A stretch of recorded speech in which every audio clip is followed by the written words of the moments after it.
Hi, நம்ம வாழ்க்கையில் நிறைய இந்த ரிஜெக்ஷன் அண்ட் ஃபெயிலியர்ஸ் வந்து ஃபேஸ் பண்ணியிருப்பாங்க. ஒரு சில பேர் ஸ்கூல் படிக்கும்போது ஃபேஸ் பண்ணியிருப்பாங்க, ஒரு சில பேர் காலேஜ் படிக்கும்போது ஃபேஸ் பண்ணியிருப்பாங்க, அண்ட் ஒரு சில பேர் வேலை தேடி போகும்போது அவர் வேலை செய்யும் போது ஃபேஸ் பண்ணியிருப்பாங்க.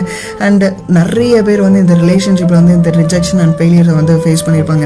என் வாழ்க்கையிலன்னு பார்த்தீங்கன்னு வச்சுக்கோங்களேன், ஸ்கூல் படிக்கும் போதாக இருக்கட்டும், காலேஜ் படிக்கும் போதாக இருக்கட்டும், வேலை தேடி போகும்போதாக இருக்கட்டும், பிஸ்னஸ் பண்ணும் போதாக இருக்கட்டும், அண்ட் ரிலேஷன்ஷிப்பாக இருக்கட்டும், இது எல்லாத்துலேயும் நிறைய ரிஜெக்ஷன் அண்ட் ஃபெயிலியர்ஸை நான் ஃபேஸ் பண்ணியிருக்கேன்.